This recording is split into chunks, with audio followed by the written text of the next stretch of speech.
আসসালামু আলাইকুম। গল্প প্রিয় প্রণয়িনী। লেখনীতে জান্নাত নুসরাত। পর্ব ৪৬। গড়গড় করে একাধারে কিছু একটার শব্দ হচ্ছে। কিসের শব্দ এটা ভেবেই কপাল সামান্য কুঞ্চন সৃষ্টি হলো। চোখ কুঁচকে ভাবনার অতলে হারিয়ে গেল। বিছানায় অর্ধজ্ঞান হয়ে পড়ে থাকা মেয়েটা। চোখে মুখে অগাধ বিরক্তি তার। নাকে আবারও শক্তপোক্ত কস্তুরীর ঘ্রাণ এসে লাগছে। এত প্রকট ঘ্রাণটা। সে বালিশে নিজের মুখ চেপে ধরে লুকালো। না, তবুও লাগছে। ও স্পষ্ট স্বরে বিড়বিড়ালো, দূরে সরুন আরশ ভাই, নাক বন্ধ হয়ে যাচ্ছে। ও স্পষ্ট বিড়বিড়টুকু বোঝা গেল না। বালিশের নিচেই চাপা পড়ে গেল। কয়েক সেকেন্ড এমন গড়াগড়ির ভেতর কাটলো মেয়েটা। সময় নিয়ে চোখ খুলতেই দেখলো উবুড় হয়ে শুয়ে আছে সে। চোখ ব্যাটের দিকে স্থির হতেই কিছুক্ষণের জন্য থমকালো। অতঃপর নিজেকে সামলে নিয়ে উঠে বসে ঢিলে থাকা চুলগুলো হাত কুপা করলো। চোখ তুলে তাকাতেই তার সামনে পায়ের উপর পা তুলে কাউচে বসা আরশের সাথে চোকাচোকি হলো। নির্লিপ্ত কণ্ঠে শুধালো, কত মিনিট যাবৎ বসে আছেন এখানে? আরশ হাতের সাবমেরিন টুটুনের ঘড়িটা এক পলক দেখে নেয়। গম্ভীর মুখাবয়ব বজায় রেখে বলল, 1 আওয়ার 20 মিনিট 4 সেকেন্ড। কথা শেষে চোখ তুলে তাকালো ঘড়ি হতে। বিছানায় কমফোর্টটা জড়িয়ে ধরে বসে থাকা নুসরাতকে নিষ্প্রাণ কণ্ঠে আদেশ জারি করলো, নাও get the fuck out of my room. Nusrat Nasir, অনেক ঘুমিয়েছ। নুসরাত উঠে দাঁড়ালো মুখ বাঁকিয়ে। আরশকে ভেঙচিয়ে ভেঙচিয়ে বলল, মরে যাচ্ছি না আমি আপনার রুমে ঘুমাতে। Now get the fuck out of my room. নুতনাত নাতির মুখ বাঁকানো শেষে লাফিয়ে উঠল। নিজের পায়ের স্লিপার খুঁজে পেল না ব্যাডের আশেপাশে কোথাও। নাক ফুলিয়ে একবার আরশের পানে তাকাতেই ব্যাটা খচ্চর। আরশ হাত দিয়ে দেখালো রুম থেকে বের হয়ে যেতে। নুসরাত একবার দেখলো আরশকে, একবার দেখলো তার পায়ে পড়া জুতোকে। দুষ্টু বুদ্ধি মাথায় চেপে বের হওয়ার ভান করলো। বেরিয়ে গেল।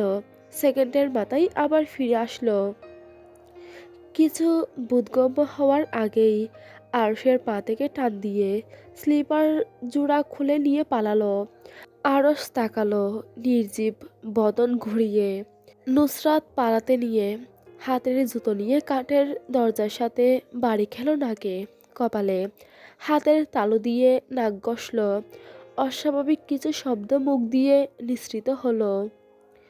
আরশের রুম থেকে বেরিয়ে পায়ে স্লিপার জোড়া ঢুকিয়ে নিল। জুতো জোড়া অনেক বড় হয়ে গেল পা অনুযায়ী।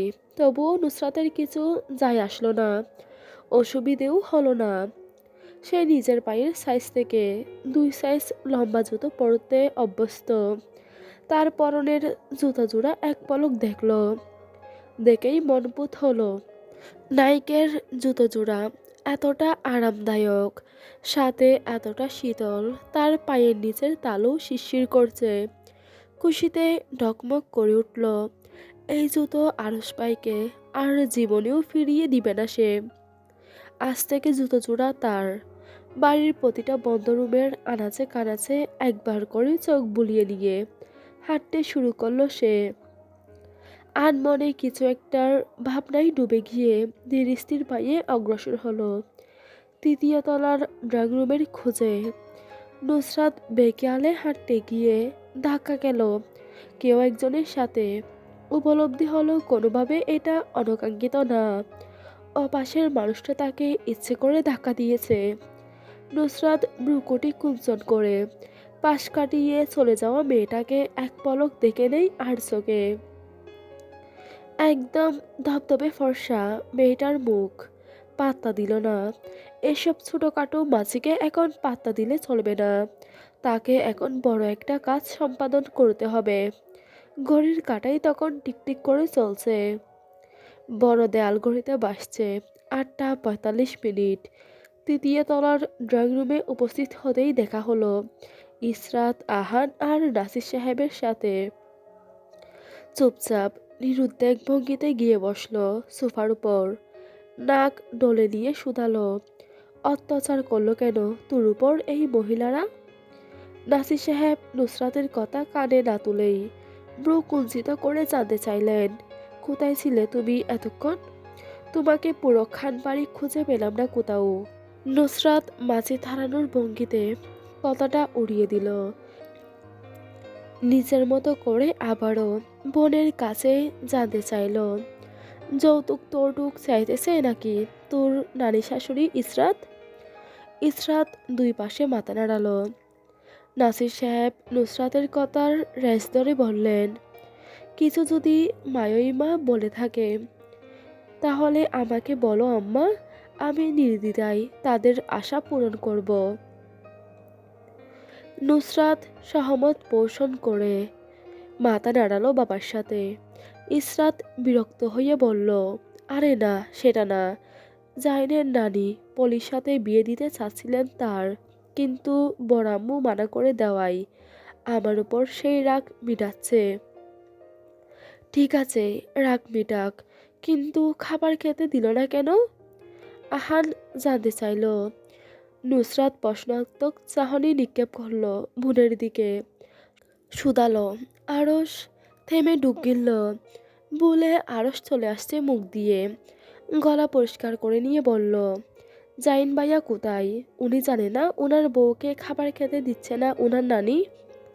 বিয়ে করার সময় তো খুব বড় বড় কথা বলেছে, এই করব সেই করব, দুঃখ স্পর্শ করতে দিব না।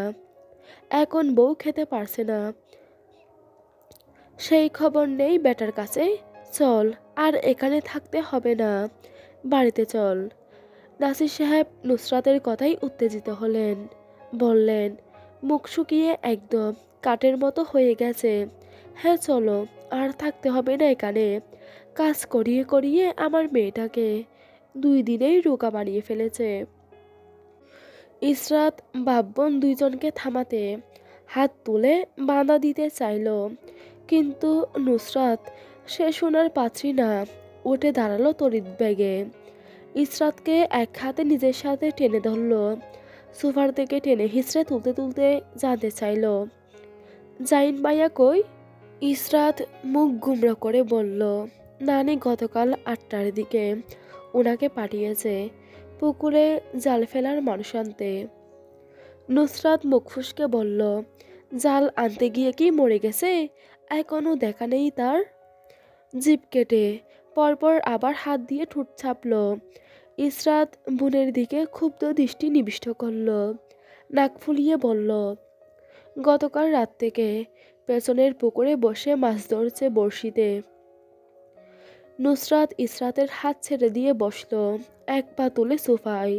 শান্ত মাথায় জিজ্ঞেস করল, তুই যে গতকাল থেকে না খাওয়া, জানে জাইন ভাই? ইসরাত মনমরা গলায় বলল, জানবে কিভাবে? মাছ ধরছে না পুকুরে, সারা রাত ধরে বসে মাছ ধরছে, বাড়ি মুখো হয়নি এখনো। নাসির সাহেব নিজের হাতের পলিথিন থেকে নাশপাতি বের করে ছুরি দিয়ে কেটে টুকরো করলেন। এক টুকরো ইসরাতের দিকে বাড়িয়ে দিয়ে বললেন, খাও মা। আবেগে আপ্লুত হয়ে ইসরাতের কান্না পেল, নাক টেনে চোখ ঝাপটে কান্না আটকালো কোনো রকমে। নাশপাতির স্লাইড মুখে দিতেই নুসরাত জিজ্ঞেস করল, কোন পাগলে সারা রাত মাছ ধরে? আমি কল দিয়ে জিজ্ঞেস করেছিলাম আসবে কখন, বলল আজ বাড়িতে আসবে না, মাছ ধরা নাকি তার কাছে অ্যাডভেঞ্চারাস লাগতেছে। নুসরাতের কপালে আরো বাজ পড়ল, যা বোঝার বুঝেছে সে, তাই শুধালো, রাতে খাইনি জাইন ভাই? না। নুসরাত আর আহান হাতে টাস টাস করে মারল। তারপর কটমট করে উঠে নুসরাত বলল, তোর জামাই খায়নি বলেই তোকেও খাইতে দেয়নি ওই মহিলা। ডেক্সিতে সরি ডেক্সিতে তরকারি ভাত ছিল। ইসরাত দীর্ঘশ্বাস ফেলে বলল, না, আমাকে দিয়ে ভাত রান্না করিয়ে আমার জন্যই ভাত রাখেনি। নুসরাত আরাম করে বসলো সোফায়। খান বাড়ি থেকে যাওয়ার জন্য লাফানো কমে এসে ভর করল শীতলতা। নাশপাতি হাতের তালু দিয়ে একসাথে মুখে ঢুকিয়ে নিয়ে বলল, শালি বুড়ি আদিমকালের, তোর জামাই খাই নাই, এই জন্যই ভাত তরকারি সব তুলে রেখেছে কিচেনে। কিছুক্ষণ থেমে নুসরাত হুডির হাতা গোতালো, বলল, জাইন শালার উঁচু নাকটা ঘুষি মেরে ইচ্ছে করছে ফাটিয়ে ফেলতে। একদম সারা জীবনের জন্য মাছ ধরা গুছিয়ে দিতে শুধু আজ ভদ্র বলে ঘুষিটা মারলাম না। এর মধ্যেই তৃতীয় তলায় পুষ্পার পদার্পণ ঘটল। ড্রয়িং রুমের ভেতর ঢুকে যখন অপরিচিত মানুষ দেখলেন, তখন বিরক্তি নিয়ে চেঁচিয়ে উঠলেন, এই কে রে? কোথা থেকে আসছো তোমরা? বাড়িতে ঢুকলে কেমনে? আম্মা, ও আম্মা। ইসরাত নরম কণ্ঠে পুষ্পার চেঁচামেচি থামাতে বলল, আমার বাড়ির লোক ওরা। মহিলা ইসরাতের কথা শুনে মুখ ঝামটা মেরে এগিয়ে আসলেন। নুসরাতের বাসায় ষাঁড়ের মতো ভাউ ভাউ থামালেন। টেবিলের উপর রাখা ফলের পলিথিন হাতে নিতে যাবেন। নুসরাত অবিশ্বাস্য চোখে তাকিয়ে জানতে চাইলেন, এই রাখেন রাখেন, এগুলো নিয়ে কোথায় যাচ্ছেন? পুষ্পা অবাক হলেন, বললেন, এইগুলো ফ্রিজে রাখবো না? নাসির সাহেব বললেন, হ্যাঁ হ্যাঁ, নিয়ে যান নিয়ে যান। নুসরাত বলে উঠল, কিসের নিয়ে যাওয়া? এগুলা আমি খাওয়ার জন্য নিয়ে আসছি, উনাদের ফ্রিজে রাখার জন্য না। রাখুন, এইগুলো রাখুন। নুসরাত বিরক্ত চোখে বুনের পানে তাকালো। এখানে আসার পর থেকে এই মহিলাকে দেখেনি সে। এই মহিলাই বা কে? এত বেশি নাক গলাচ্ছে কেন তাদের কাজে? শুধু বয়স্কা মহিলাকে দেখে ধারণা করেছে ইসরাতের নানি শাশুড়ি। মহিলাটার দিকে চোখ উল্টে তাকিয়ে বুঝতে চাইল উনি কে। কাপড়ের ধরন আর বুকের ভাবসাব দেখে ধরে নিল কোনো কাজের বুয়া। তাই সেন্টার টেবিলে জুতো পরা পা তোলা ছিল, তা আর নামালো না। ইসরাতের কানের কাছে গিয়ে ফিসফিস করে শুধালো, এই শুয়োরের মতো চেহারাওয়ালা বেরি কেডা? আর আমাদের খাবারের দিকেই বা তার চোখ কেন? ইসরাত নুসরাতের ঠ্যাঙের কাছে হাত দিয়ে টাস করে চাপড় মারল। চোখ পাকিয়ে ইশারাই বোঝালো চুপ। ফিসফিস করে কানের কাছে বলল, আমার মামি শাশুড়ি। ইসরাতের কথা শেষ হতেই ঘাড় বাঁকিয়ে মহিলার মুখ অবলোকন করল নুসরাত। বুঝল তার নিষেধাজ্ঞা শুনে বিশ্রীভাবে নাক কুঁচকে ফেলেছে মহিলাটা। সে হাসল। জানা প্রশ্ন আবারও ইসরাতের উদ্দেশ্যে ছুড়ল। পুষ্পার শোনার মতো খ্যাক খ্যাক করে জানতে চাইল, জল্লাদের মতো দেখতে এই মহিলাটাকে ইসরাত? এমন জল্লাদের মতো চোখ মুখ কেন এই মহিলার? নুসরাত আরো কিছু বলতে চাইল। ইসরাত এক হাতে মুখ চেপে ধরল তার। খুব ভালোভাবে শুনেছেন কথাগুলো পুষ্পা, তাই গজরাচ্ছেন দরজার সামনে দাঁড়িয়ে হাপিত্তুস করে চিৎকার দিলেন, ও আম্মা গো, হাঁটুর বয়সী একটা মেয়ে আমায় জল্লাদ বলে দিছে। আম্মা গো, আপনি এর বিচার করেন। আপনি কই আম্মা? নুসরাতকে রামধমক দিলেন নাসির সাহেব। চোখ পাকিয়ে বললেন, সরি বলো, এক্ষুনি মামিকে সরি বলো। অভদ্রতা করছে কেন ওনার সাথে? নুসরাত চোখ উল্টে কড়মড় করে বলল, সরি। সরি বলার মধ্যে খানবাড়ির সবাই দলবদ্ধভাবে এসে ভিড় জমিয়েছে রুমে। নুসরাত তবুও নির্লিপ্ত রইল সবাইকে দেখে। হঠাৎ রুমানা খাতুনকে সামনে এগিয়ে আসতে দেখে সেন্টার টেবিল থেকে পা নিচে নামিয়ে নিয়ে ভদ্রভাবে বসতে বসতে বলল, বড় মানুষের সামনে আমি আবার পা তুলে বসি না। কথাটা শেষ করে দাঁত কেলিয়ে হাসল। রুমানা খাতুনের মুখ বিতৃষ্ণায় থেতো হয়ে আসে। সেটা দেখেই নুসরাতের মনের ভিতর দিয়ে বয়ে গেল আলাদা প্রশান্তি। বয়স্কার ইচ্ছে করল সোফায় বসে দাঁত কেলিয়ে হাসা মেয়েটাকে আচ্ছা মতো ধুয়ে দেওয়ার জন্য। গলার কাছে দলা পাকালো কিছু বাক্য, কিন্তু ওই গা জ্বালানো হাসি, চোখের কপটতার কাছে হার মানলেন এই সময়ের জন্য। বললেন, সকালের নাস্তা করবেন, আসুন। নাসির সাহেব কিছু বলার পূর্বেই নুসরাত কথা টান দিয়ে বলল, খাবো না, আমাদের নাস্তার জিনিস নিয়ে এসেছি আমরা। যেই বাড়িতে নিজের নাত বউকে সারা রাত খাবার না খাইয়ে রাখা হয়, সেই বাড়ির দানা আমি আর আমার বাপ স্পর্শ করব না, সাথে আমার ভাইও, তাই না? আহান মাথা দুলালো উপর নিচ একতালে। খিদেই পেট চুচু করে উঠল, তবুও মাথা নাড়ানো একদম থামালো না। থামালেই উত্তম মাধ্যম সব পিটে পড়বে। রুমানা খাতুন অসভ্য মেয়েটাকে দেখে নিয়ে ডুব গিলে গলবিলে জমা হওয়া অযাচিত শব্দ আটকালেন। বললেন, যা আপনাদের ইচ্ছে, আমরা তো আর জোর করতে পারি না। পুষ্পা বেরিয়ে গেলেন। বেরিয়ে যেতে যেতে মুখ ঝামটা দিতে ভুললেন না। নুসরাত হঠাৎ প্রশ্নাত্মক চাহনি নিক্ষেপ করে বাবাকে শুধালো, খিদে পেয়েছে? নাসির সাহেব মাথা দুলালেন। মিনমিনে কণ্ঠে জিজ্ঞেস করলেন, খাবার খাবে তোমরা?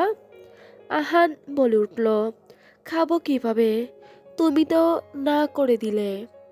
নুসরাত হু হু করে হেসে উঠল, বলল, তো কি হয়েছে, তখন আমাদের ইচ্ছে করেনি, এখন করছে, লেটস গো।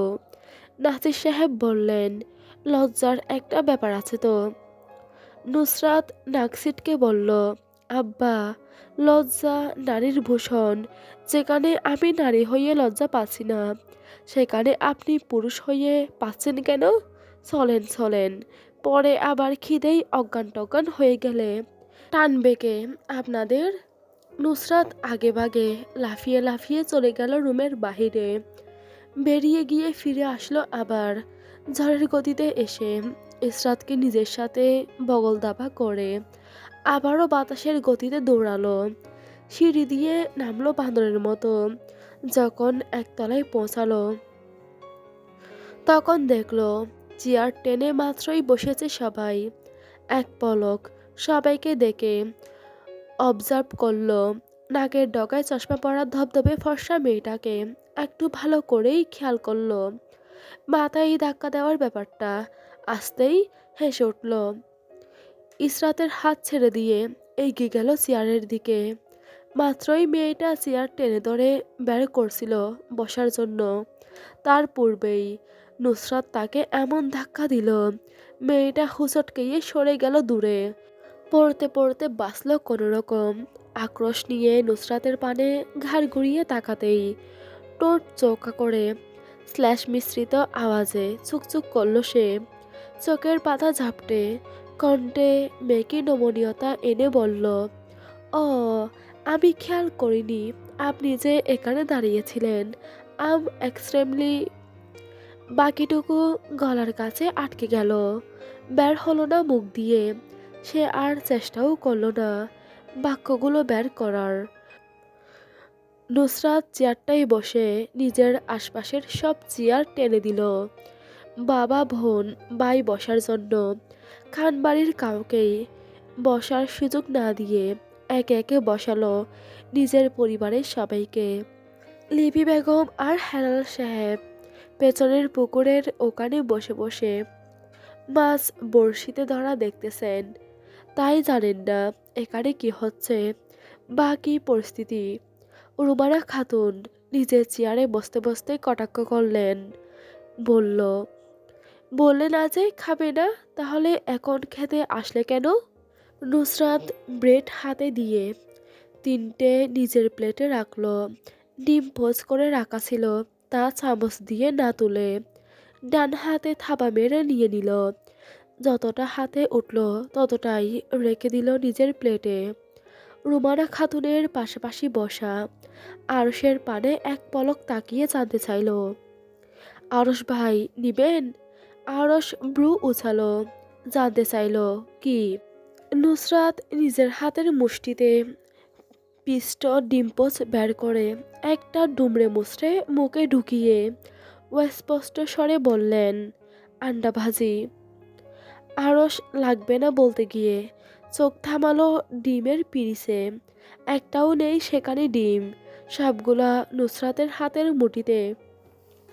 আরশের চোখের দৃষ্টি লক্ষ্য করে নুসরাত উপরের পাটির দাঁত বের করে হাসল, ব্রু উঁচিয়ে ইশারাই বুঝালো, নিবেন? আরশ শিথিল চোখে দেখল কিছুক্ষণ নুসরাতকে, ঠান্ডা কণ্ঠে বলল, দাও। রুমানা খাতুন চুপচাপ থেকে তীক্ষ্ণ চোখে এতক্ষণ যাবৎ অগোছালো মেয়েটাকে খেয়াল করছিলেন। চামচ থাকতেও ইচ্ছে করে হাত দিয়ে স্পর্শ করেছে খাবারগুলো, যাতে অন্যরা না খায়। কণ্ঠে অগাধ রাগ চেপে জিজ্ঞাস করলেন, হাত ধুয়েছ তুমি? নুসরাত নিজের চেয়ারে বসে ডিম রাখলো নিজের প্লেটে। হাতের তালু টিস্যু দিয়ে মুছে নিয়ে বলল, ভুলে গেছি। আরস মাত্রই মুখে নিয়েছিল ডিম্পোস, কতটা শোনা মাত্রই থমকালো। চোখে মুখে ফুটে উঠল অগাধ বিস্ময়। পাশ ফিরে তাকিয়ে শুধালো, হ্যান্ড ওয়াশ করনি তুমি? নুসরাত ঠোঁট উল্টে ভাবলেশীন কণ্ঠে বলল, আজ আমি ব্রাশই করিনি। হ্যান্ড ওয়াশ করবো কখন ভাই? খেয়ে নি, হাত ধুয়ে নিব, সাথে দাঁতও। রুমানা খাতুন খাবার খাওয়া রেখে উঠে দাঁড়ালেন। খাবার রুম থেকে বস্তা নিতে যাবেন। নুসরাত আক্ষেপ করে বলল, এই বয়সে না খেয়ে উঠে যাচ্ছেন কেন যেখানে সেখানে? আরও শক্ত কণ্ঠে রামধমক দিল, শার্ট আপ বেয়াদব। নুসরাত আবার কিছু বলতে যাবে, নাসির সাহেব হাতে থাপ্পড় দিলেন। চোখ রাগালেন খুব নিয়ে। আরও শাসালো, will you shut the hell up for a moment? আরশের ধমকের ভেতর রুমানা খাতুন না খেয়েই চলে গেলেন খাবার রুম থেকে। এরপর তুলে শারত পলি পুষ্পাও প্রস্তাব নিলেন। নাসির সাহেব বিক্ষোভ নিয়ে বললেন, চলো বাসায় চলো, তোমার আর এখানে থাকতে হবে না। নুসরাত ব্রেডে আরাম করে বাটার লাগিয়ে কামড় বসালো। বাপের কথা কানে না তুলেই আহানকে উদ্দেশ্য করে বলল, জেলি দেতো ভাই আমাকে, খিদেই চোখ মুখে অন্ধকার দেখতেছি। খেয়ে দিয়ে বাড়িতে যাবনে, এখন শান্তি মতো খেতে দাও আব্বা। আহান নুসরাতের দিকে জেলি পাস করতেই তা ব্রেডে বাটার নাইফ দিয়ে লাগিয়ে নিল। দুই কামড় মেরে অর্ধেক খেয়ে তার পাশে দাঁড়িয়ে তীক্ষ্ণ ফলার মতো চোখে তাকানো আরশকে দেখল। নিষ্পাপ মুখে জানতে চাইল, খাবেন আরশ ভাই? আরশ হাঁ করে মুখ খুলতেই আধ খাওয়া ব্রেড আরশের মুখে ঢুকিয়ে দিল। বলল, বুঝেছি, আপনারও ব্রেনে উঠে গেছে। আগে পেট ঠান্ডা করুন আরশ ভাই। যদি পেট ঠান্ডা থাকে তাহলে মন মেজাজ সব ঠান্ডা থাকবে, একদম আমার মতো। আরশ কর্মর করে হিসিয়ে বলল, তোমাকে সহ্য করা খুব কঠিন কাজ নুসরাত। এই জন্যই তো আমি নুসরাত নাসির। আরশ নিষ্প্রাণ চোখে দেখল তাকে জ্বালানোর জন্য মিটমিট করে হাসা মেয়েটাকে। চেয়ার টেনে বসতে বসতে জিজ্ঞাসা করল, মানুষকে জ্বালিয়ে তোমার কি মিলে? শান্তি। আরশ ভ্রুকুটি কুঞ্চিত করে জানতে চাই, সত্যি শান্তি মিলে? অবশ্যই, চেষ্টা করেই দেখতে পারেন আপনি। আরশের ঠোঁটের কোণে মারাত্মক হাসি দেখা গেল। নাসির সাহেব খাবার রেখে চলে যেতে চাইলেন। নুসরাত টেনে বসালো, বলল, পেট ভরে খান আব্বা, প্রথমবার মেয়ের নানা শ্বশুর বাড়ি এসেছেন। ইসরাত নুসরাতের মুখোমুখি চেয়ারে বসে জিজ্ঞাসা করল, সত্যি দাঁত ব্রাশ করিসনি? নুসরাত গলার কাছে হাত চেপে ধরল, ঠোঁট টিপে হেসে নিয়ে আওড়ালো, আল্লাহর কসম ব্রাশ করিনি আজকে। আহান হেসে ফেলল, বলল, আপু খেয়ে দিয়ে দাঁত ব্রাশ করবে। পরপর আবার খেতে মনোযোগী হলো। নাসির সাহেব সবার মতো আরামে খেতে পারলেন না। কপালে চিন্তার রেখা তীব্র উনার। এই মেয়ের মুখটা আল্লাহ একটু যে সংযত করে দিল না, সেটা ভেবেই আফসোস হলো। নুসরাত বিশেষ পাত্তা দিল না বাবাকে। জন্মের পর থেকে দেখতেছে তাকে নিয়ে চিন্তা করতে। এসব আমলে নেওয়ার কোনো বিষয় না। প্লেট থেকে ডিম পোস্ট তুলে মুখে ঢুকাতে যাবে, আরশ নিয়ে নিল। নুসরাত হাসল। আবারও ডিম হাতে তুলে মুখে নিতে যাবে, আরশ তার মুখের খাবার কেড়ে নিয়ে নিজের মুখে ঢুকিয়ে দিল। নুসরাত তাকাতেই ব্রু কুঞ্চন করে প্রশ্ন করল, রাগ হচ্ছে? নুসরাত ঠোঁট এলিয়ে মেয়েকে হাসল, বলল, একদম না, ছোটখাটো বিষয়ে আমি মোটেও রাগ করি না। খুবই সন্তর্পণে ব্রেড হাতে নিল, আলগোছে মুখে ঢুকানোর আগেই আরশ তা কেড়ে নিল। নুসরাত হিংস্র বাঘিনীর মতো দেখল, গম্ভীরতা এঁটে খচ্চরের মতো বসে থেকে ব্রেড খাওয়া লোকটাকে। তার মুখের ভঙ্গি এমন, সে শিকারী আর তার মুখ থেকে শিকার ছিনিয়ে নেওয়া তৃতীয় পক্ষ আরশ। শ্রবণেন্দ্রিয়ে প্রতিদ্বন্দ্বী হলো আবারও। রাগ হচ্ছে? নুসরাত ঠোঁট টেনে নিয়ে হাসল কৃত্রিম, বলল, একদম না, মোটেও না। আরশ নুসরাতের নাকের ডগায় হাত দিয়ে টোকা দিল, তারপর ঠোঁটের উপর আঙুল ছুঁয়ে চিন্তিত হওয়ার ভান করে বলল, তাহলে নাক ঠোঁট কাঁপছে কেন? রাগ করেছ তুমি কোনো বিষয় নিয়ে? না না, একদমই না। রাগ এত সহজে কেউ করে? আরশ নিজের ঠোঁটে ঠোঁট চাপল, ধারালো থুতনিতে হাত বুলাতে বুলাতে বলল, সত্যি রাগ হচ্ছে না? নুসরাত আরশের চোখে চোখ রাখল। আক্রোশ, ক্ষোভ, রাগ চেপে যেতে চাইল, হলো না।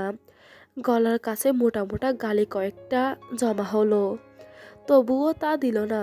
ডুব গিলে শুধালো, আমাকে রাগানোর চেষ্টা করেছেন কেন আরশ ভাই?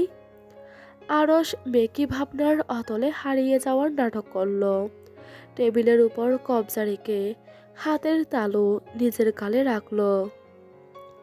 গ্রীবা বাঁকিয়ে নুসরাতকে দেখে নিয়ে নিষ্প্রাপ কণ্ঠে বলল, সত্যি আমি তোমাকে রাগানোর চেষ্টা করেছি নুসরাত, কিন্তু কিভাবে? নুসরাত খেপল ষাঁড়ের মতো। যদি অভ্যন্তরীণ ধোঁয়া বের হতে দেখা যেত, তাহলে রাগে নুসরাতের কান দিয়ে লাল লাল ধোঁয়া বের হতে দেখা যেত। আরশের গাম্ভীর্য মুখের দিকে তাকিয়ে বলল, আমি তাহলে রেগে যাচ্ছি কেন আরশ ভাই?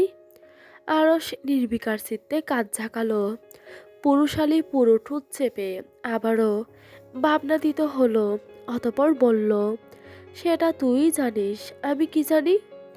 গাল ফুলিয়ে অবিরাম বিড়বিড় করলো কিছু একটা সে, তারপর বলল, আরশ ভাই, আমার পেছনে লাগা বন্ধ করুন, আমি রেগে যাচ্ছি। আরশের অক্ষিকুটরের মধ্যে শীতলতা, বুকে ফিন কণ্ঠে বলল, আমি তোর পেছনে কখন লাগালাম?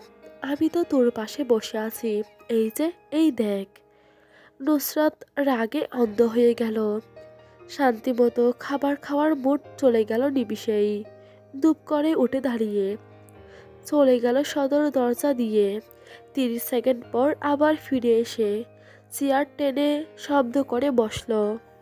ভাবলেশীন মুখে টেবিলের উপর রাখা এক এক করে সব খাবার তুলে নিয়ে ছেঁকে দেখল। আরশের পানে তাকিয়ে গা দুলিয়ে হেসে ব্রু উঁচিয়ে জানতে চাইল, খাবেন আরশ ভাই? জাইন খাওয়া দাওয়া বাদ দিয়ে মাছ ধরতে ভীষণ ব্যস্ত। ঘণ্টাখানেক পর পর ফোন দিয়ে ইসরাতের খবরাখবর নিচ্ছে। কোনো অসুবিধা হলে জানাতে বলছে। ইসরাত না করেছে, তার কোনো অসুবিধা হচ্ছে না।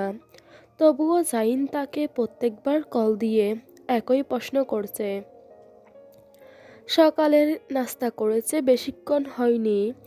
এর মধ্যে নুসরাতের আবারও খিদে পেয়েছে। তাই ইসরাতের জন্য যে ফলগুলো নিয়ে এসেছিল তা সে নিজেই একা সাবার করে ফেলছে। ড্রয়িং রুমে পায়চারি করে খেতে গিয়ে আকস্মিক আবারও মুখোমুখি হলো পুষ্পার। নুসরাত নাক সিটকে পথ করে দিল যাওয়ার। মহিলা তবুও গেলেন না। অনেকক্ষণ তার উপর থেকে নিচ দেখলেন। তারপর নিজের অতি গুরুত্বপূর্ণ মন্তব্য ছুড়ে দিলেন। এই বাড়ির বেটা মানুষ, তোমার চোখে লাগে না? নুসরাত ভ্রু উঁচিয়ে না শোনার ভান করে জিজ্ঞাসা করল, জি, কি বললেন? পুষ্পা বিরক্ত হয়ে আবারও একই কথা বললেন, চোখে বেটা মানুষ লাগে না তোমার? নুসরাত নিজের চোখের গ্লাসটা হাত দিয়ে ঠেলে দিল উপরে। নির্লিপ্ত কণ্ঠে উত্তর দিল, চোখে কম দেখি, তাই বলেই তো চশমা পরি, কানা নাকি? একটু থেমে শান্ত কণ্ঠে বলল, চোখের পাওয়ার মাইনাসে প্লাসে চলছে, তাই আজকাল বেটা বেডি সব একই লাগে। পুষ্পা অশ্রাব্য ভাষায় গালি দিতে গিয়ে থেমে গেলেন, কারণ নুসরাতের মুখ দেখে ধারণা করে নিয়েছেন ইসরাতের মতো গালি দিলে ছেড়ে দিবে না এই মেয়ে, তার ১৪ গোষ্ঠীর উদ্ধার করে ছাড়বে। বড় মানুষ বলে ছাড় দিবে না একটুও, প্রয়োজন হলে মরা মানুষ কবর থেকে তুলে গালি দিবে। তাই আর কিছু না পেয়ে নুসরাতের পরনের কাপড়ের দিকে আঙ্গুল তুলে বললেন, লজ্জা লাগে না বেটা মানুষের মতো কাপড় পরতে? পুষ্পার কথা কানে যেতেই ঘাড় কাত করে হাসল সে। ক্রপ টপের গলা কাত থেকে সরিয়ে অন্তবাসে স্টেপ দেখিয়ে এলানো আওয়াজে বলল, বেটা মানুষ ব্রা পরে না, আমি পরি। পুষ্পা বিব্রত চোখ মুখে পিছনে তাকালেন। কোনো কথা না বলে তড়িঘড়ি করে এক প্রকার পালিয়ে গেলেন। নুসরাত কাটালো না আর মহিলাকে। শালি গেছে, এই বেশ। শ্বাস গ্রহব্বরে জমা হওয়া দলা পাকানো শ্বাস নিষ্কৃত করে পিছু ফিরতেই নাক, ঠোঁট, কপাল দপাস করে ঠেকল কারো বুকে। সুরসুর করে নাকে তীব্র কস্তুরীর ঘ্রাণ যেতেই নুসরাত বুঝে নিল এটাকে। হাতের তালুতে নাক ডলে দূরত্ব বাড়িয়ে নিল। বৃতৃষ্ণায় ব্রু যুগলে বাজ ফেলে হড়বড়িয়ে বলে উঠল, আরস ভাই, আপনার শরীর নিয়ে আমার থেকে দূরে থাকবেন। কস্তুরীর গন্ধ আমার সহ্য হয় না। নাক ব্যথা করে, গলা চলে, চোখ উল্টে বমি এসে যায়, মাথা চক্কর দেয়। তখন মাথা চক্কর দিয়েছে কেন জানেন? আপনার এই শরীরের গন্ধে। ফটাফট কথা শেষে সমানে পকেটে হাত পরে দাঁড়িয়ে থাকা আরুষের লাল হয়ে যাওয়া চোখ মুখ দেখল। অপমান করে ফেলেছে মনে হতেই পা টিপে টিপে আলগুচে কেটে পড়তে নিবে। আরস হাত বাড়িয়ে ঘাড় চেপে ধরল, টেনে এনে দাঁড় করালো নিজের সামনে। শক্ত কণ্ঠে হিসিয়ে শুধালো, কি বললি তুই? গন্ধ? বোকার হদ্দ, এটা প্রাকৃতিক ঘ্রাণ। মানুষ হাজার হাজার টাকা খরচ করে কিনে গায়ে মাকে, কস্তুরী সুবাসযুক্ত পারফিউম, আর তুই গন্ধ বলছিস? নুসরাত আরশের হাত টেনে ছাড়ানোর চেষ্টা করল। মৃদু কণ্ঠে আত্মনাদ করে উঠল ব্যথায়। ঠোঁট বেয়ে অস্ফুটে উচ্চারণ হলো, ব্যথা পাচ্ছি আরশ ভাই, ছাড়ুন। আরশ ছাড়ল না, আর একটু চেপে ধরল নুসরাতের ঘাড়। হিসিয়ে কিছু বলতে নিবে, নুসরাত ঠোঁট কুচকে ফটাফট বলল, বোকার হদ্দ বলবেন না একদম। আমার আইকিউ লেভেল 180+। এজন্যই হাঁটুর 2 হাত নিচে বুদ্ধি। নুসরাত কটমট করে উঠল। নিজের ব্যথা ভুলে যাই, সেকেন্ডেই নাক ফুলিয়ে আরুষের পিঠ খামচে ধরে মুখ বাড়িয়ে আরুষকে ভেঙায়। অতপর হিসিয়ে বলে ওঠে, তাহলে আপনার বুদ্ধি হাঁটুর 2 হাত উপরে। আরস হু হু করে হেসে উঠল। কণ্ঠস্বর নিরুত্তাপ, উদাসীন রাশবাড়ি কণ্ঠস্বর, ঠোঁট এলিয়ে আওড়াই, সঠিক। আমার হাঁটুর 2 হাত উপরেই বুদ্ধি বলে আমার মগজ এখনো কাজ করে। এত বড় অপমান মেনে নিতে পারল না নুসরাত, তাই চেঁচিয়ে ওঠে ক্রোধ মিশ্রিত স্বরে শুধাই, আপনি বলতে চাইছেন আমার মগজ চলে না, অচল? আরশ ছেড়ে দিল নুসরাতের ঘাড়। নুসরাত নির্দিষ্ট দূরত্বে সরে যাবে, তার পূর্বেই আরশ আবারও থাবা মেরে 2 হাতে মাথা চেপে টেনে নিয়ে আসলো নিকটে। গ্রীবা ভাগিয়ে ঝুঁকে এসে ডান হাতে নুসরাতের মাথায় তর্জনী আঙ্গুল দিয়ে টোকা দিল। নিজেদের ভেতর ইঞ্চি পরিমাণ জায়গা ফাঁক রেখে স্পষ্ট স্বরে সীসা কানে ঢেলে দেওয়ার মতো শব্দে উচ্চারণ করল, এটা বোঝার জন্য যেটা প্রয়োজন সেটা তোর এখানে নেই। নুসরাত চিরবির করে উঠে জানতে চাইল, কি নেই? শান্ত স্বর কানের কাছে পৌঁছে প্রতিধ্বনিত হলো মস্তিষ্ক। রাগে ঠোঁট কাঁপল মেয়েটার, টুথ চেপে শ্বাস ফেলল ঘুতঘুত করে। নাক ফুলিয়ে রাগান্বিত স্বরে ডাকল, আরশ ভাই। প্রতি উত্তরে নির্জীব কণ্ঠে উত্তর আসলো, জি হ্যাঁ নুসরাত নাসির।